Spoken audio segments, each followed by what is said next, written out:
چاہتے تھے کہ جو نئے صدر آئے ہیں ان کے ساتھ فلسطینی مزاحمت کی طرف سے اظہار یکجہتی اور شکریہ ادا کیا جائے کہ وہ اپنے اس منصوبے کو جو ان کے پیش رو خاتمی صاحب نے جو جاری رکھا ہوا تھا اسے وہ جاری و ساری رکھے. تو میں سمجھتا ہوں یہ ایک خطت میں مزاحمت کے پروجیکٹ کا اپنا پیغام ہے، اور خاص طور پہ اسرائیل نے امریکی تھپکی کے بعد جو ہے جو بزدلانہ کارروائی کی ہے وہ ان کا. تو اب یہ میں سمجھتا ہوں ذمہ داری خطے کے ممالک کی اور خاص طور پہ ان ممالک کی کہ جو واقعی کچھ کرنے کی پوزیشن میں ہیں. اور اس میں ذکر کرنا چاہوں گا بالخصوص اس بیان کا جو ترک وزیر اعظم کے صدر کی طرف سے ابھی دیکھنے کو ملا ہے کہ جس میں انہوں نے کہا تھا کہ ہم نے جس انداز سے نکارا کارنا باغ میں وہاں پہ فوجی کارروائی کی تھی، ہم اسی نوعیت کی فوجی کارروائی جو ہے وہ اسرائیل کے اندر بھی کر سکتے ہیں. تو میں سمجھتا ہوں اس نوعیت کی دھمکیوں سے اسرائیل کے اوسان خطا ہوئے ہیں، اور وہ اس سے پہلے کہ ان پر کوئی اس نوعیت کی کارروائی کی جائے کسی بھی خطے کے ملک کی طرف سے یا کسی ملک کی طرف سے، تو انہوں نے ایک پریمپٹ کرتے ہوئے اس نوعیت کی بزدلانہ ایکٹیویٹی کی ہے کہ جس میں انہوں نے جو فلسطینی مزاحمت کا استعارہ ہے انہیں جو ہے وہ ختم کرنے کی کوشش کی ہے. اور یہ وہی لوگ ہیں کہ جو انہی ملکوں میں چاہے وہ قطر ہو، مصر ہو، ترکی ہو، وہاں مذاکرات کے حوالے سے اور اپنی سیاسی جد و جہد کو پروموٹ کرنے کے حوالے سے بڑا فریلی سفر کرتے تھے. لیکن اب اسرائیل نے اس کارروائی کے ذریعے ان کی اس موومنٹ کو کرٹیل کرنے کی کوشش کی ہے، اور یقیناً یہ بتا دیا ہے کہ انہیں مذاکرات سے کوئی دلچسپی نہیں ہے، انہیں اپنے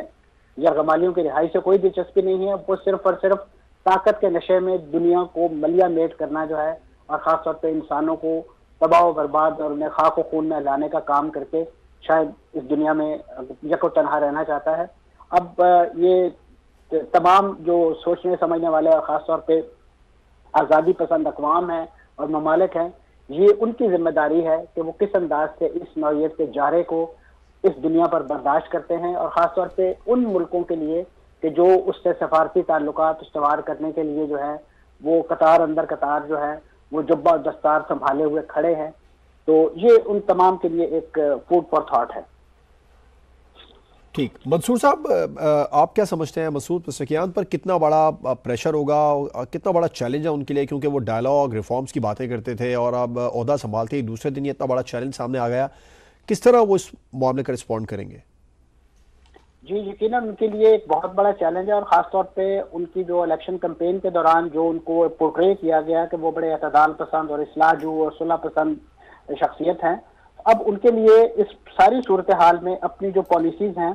اس کو ترتیب دینے میں یقیناً بہت بڑے چیلنج کا سامنا ہے کہ وہ اپنے اس پوسچر کو کس انداز سے انٹیگریٹ کر پائیں گے، جل کر پائیں گے، خاص طور پہ اس ایگریشن کے بعد. تو ان کی قیادت کے لیے اور خاص طور پہ جو اس وقت ایرانی دیگر لیڈرشپ ہے ان کے لیے بہت بڑا چیلنج ہے، کیونکہ ایران نے تو ماضی میں کبھی بھی اسرائیلی جارحیت جو ہے وہ اس کو ٹھنڈے پیٹوں برداشت نہیں کیا. آپ کے علم میں ہے کہ وہ چاہے قاسم سلیمانی کی اسیسینیشن ہو عراق کے اندر، یا اس کے علاوہ شام کے اندر جو ان کے آزاران انقلاب کے کچھ لیڈرز جو ہیں ان کو اسیسینیٹ کیا گیا، یا خود ایران کے اندر ایسی کارروائیاں، ان تمام کا جو ایران نے جو ہے وہ اپنی طاقت اور صلاحیت کے مطابق جو ہے وہ جواب دیا ہے. اگرچہ اس پر بھی بہت ساری انگلیاں اٹھائی جاتی رہی ہیں کہ یہ کوئی ویل آرکسٹریٹڈ قسم کی موو تھی کہ جس کے نتیجے میں پہلے امریکہ کو باخبر کر دیا گیا اور امریکہ نے وہ تمام میزائل اور ڈرون جو ہیں وہ راستے میں ہی گرا دیے. تو اس نوعیت کی چیزیں بھی ساتھ چل رہی ہیں، لیکن اصل بات یہی ہے کہ اس سلسلے میں ایران کیا اپنی اسٹریٹجی وضع کرتا ہے کہ اس نے اس کو ملٹریلی کیسے رسپونڈ کرنا ہے. اور اس میں میں سمجھتا ہوں اس پوری اسٹریٹجی کو ترتیب دینے میں خود اس وقت جو ورلڈ پاور ہے، میں خاص طور پہ ذکر کرنا چاہوں گا چین کا اور روس کا، کہ جنہوں نے ہمیشہ فلسطینی مزاحمتی پروجیکٹ جو ہے اس کو سپورٹ بھی کیا ہے اور اس کی حمایت بھی کی ہے. اب ایک اور ملک جو اسی کاز کا پشتی بان ہے اس کے خلاف ہونے والی جارحیت میں یہ ممالک جو ہیں اپنا سیاسی اور سفارتی وزن کس پلڑے میں ڈالتے ہیں، یہ ایران کو اور ایران کی نئی قیادت کو جو ہے وہ اپنی فیوچر ورلڈ ویو جو ہے وہ ترتیب دینے میں مددگار ہوگا. کیونکہ چین ابھی ریسنٹلی انہوں نے خود جو فلسطینی کی مزاحمتی پروجیکٹ ہے اور ان کے جو سیاسی مخالفین ہیں فلسطینی مقتدرہ کی صورت میں ان کے درمیان جو مذاکرات کا ایک دور جو ہے ابھی حال ہی میں بیجنگ میں کنکلوڈ کیا تھا، اور اس میں ایک ایسے لائحہ عمل پر اتفاق کیا گیا تھا کہ جس میں فلسطینیوں کو اپنا ہاؤس جو ہے وہ ان آرڈر کرنے کی طرف قائل اور مائل کرنے کی کوشش کی گئی تھی تاکہ وہ متحد اور متفق ہو کر جو ہے وہ اسرائیل کے خلاف کارروائیوں کے میں جو ہے وہ شرکت کر سکے، اور خاص طور پہ پوسٹ وار غزہ جو ہے اس کی ریہیبلیٹیشن اور اس کو ری بلڈ کرنے کے لیے کوئی حکمت عملی ترتیب دے سکے۔ تو اب یہ تمام کی تمام جو چیزیں ہیں وہ دھری کی دھری رہ گئی ہیں اس حملے کے بعد، اور ایک بہت زیادہ وقت اور ایک بہت زیادہ توانائی درکار ہوگی ان تمام چیزوں کو ان آرڈر کرنے کے لیے۔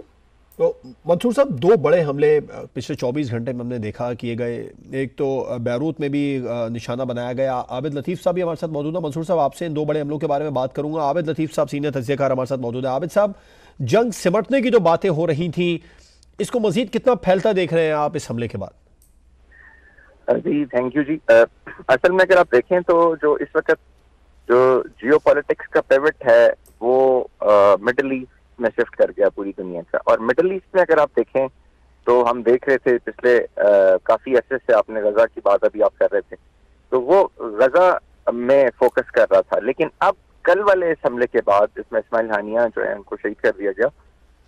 اس کے بعد جو ہے اب یہ پیوٹ جو ہے وہ میں سمجھتا ہوں ایران پہ شفٹ کر گیا ہے، اور جہاں پہ پہلے جنگ کو سمیٹنے کی بات ہو رہی تھی، اب مجھے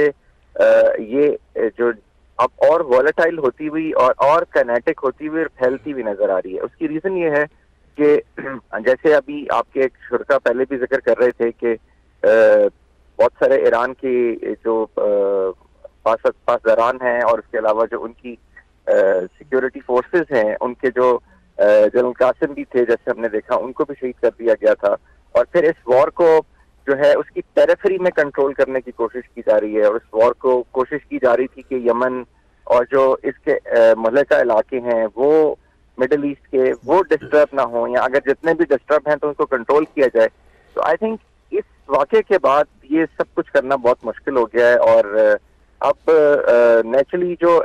ریجنل پلیئرز ہیں جیسے ایران، جیسے چائنا ہے اور رشیا ہے، وہ بھی اپنا رول تو ادا پلے کر سکتے ہیں، لیکن اب ایران کے لیے جو ہے وہ کوئی نہ کوئی اس کا ایسا ریئیکشن دینا کہ جو کہ اس کی انٹرنلی فیس سیونگ بھی ہو، اس کی ڈیلیبریٹ چوائس بھی کریٹ ہو، اور وہ اس جو کاز ہے جس کا اب وہ سول علمبردار بن گیا ہے اس واقعے کے بعد، آئی تھنک وہ بہت مشکل ہوگا کہ اس میں ایک بیلنس کریٹ کر کے اب سچویشن کو کنٹرول کیا جائے۔ ٹھیک، عابد لطیف صاحب، کتنا بڑا آپ چیلنج دیکھ رہے ہیں ایران کی نئی حکومت کے لیے، مسعود پزشکیان کے لیے، کیونکہ عہدہ سنبھالتے ہی دوسرے دن ہی یہ ایک معاملہ سامنے آ گیا۔ وہ پہلے ہی جب الیکشن کے دوران جب انہوں نے تقاریر کی، انہوں نے ڈائلاگس کی بات کی، ریفارمز کی بات کی، ایران کے تعلقات دنیا میں بحال کرنے کی بات کی۔ اب یہ پہلے دن ہی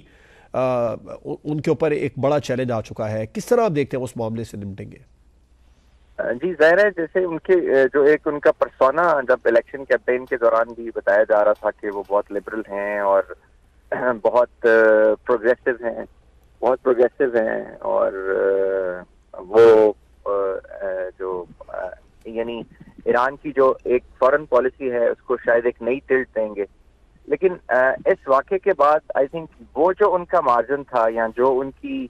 پروجیکٹڈ ایک جرنی بتائی جا رہی تھی کہ اب وہ فورن پالیسی اور ریجن میں شاید وہ کر پائیں گے، اب مجھے لگتا ہے کہ وہ ان کے لیے بہت مشکل ہوگا، کیونکہ اگر آپ ایران کا سٹرکچر دیکھیں تو ظاہر ہے یہ ایران جو ہے ایک ریلیجو پولیٹیکل اسٹیٹ ہے، جس میں جو ریلیجس ہیڈ ہیں وہ اس کو کنٹرول کرتے ہیں، اور اس کی ایڈوائزری رول جو ہے اور وہ بائنڈنگ ہے، اس کے بعد اس کی پولیٹیکل ڈسپنسیشن ہے، اور پھر ان کی آرمی ہے۔ جو ان کی آرمی ہے وہ بھی آپ جیسے جانتے ہیں کہ وہ دو حصوں میں ہے، ایک ان کی ٹریڈیشنل آرمی ہے اور ایک وہ آرمی ہے جو کہ ریلیجس سیگمنٹ کے اندر ہے۔ تو اس صورتحال میں اسٹیٹ کا جو کانسٹیو ہے یا جو اسٹیٹ کا جو اسٹرکچر ہے وہ آلریڈی ایک اس طرح سے باعث ہے کہ وہاں پہ ایک کسی آدمی کو ڈیسیژن لینا اور اس ڈیسیژن کے اوپر پوری فورن پالیسی کو اور ایک اپنے مومنٹم کو ٹرن کر دینا آئی تھنک وہ بہت مشکل ہے، اور اس واقعے کے بعد تو وہ وہی لائن ٹو کریں گے جو کہ آیت اللہ کی طرف سے آئے گی، جو کہ ان کے ریلیجس سیگمنٹ کی طرف سے آئے گی، اور ان کی آرمی کے دونوں سیگمنٹس کی طرف سے آئے گی۔ عابد صاحب، فلسطین میں ایک انسانی المیہ جنم لے رہا ہے، خوراک کی وہاں پر قلت ہے، پولیو زدہ قرار دے دیا گیا علاقے کو، اس کے علاوہ جو طبی سہولیات ہیں وہ وہاں نہیں ٹھیک طریقے سے پہنچ پا رہی ہیں۔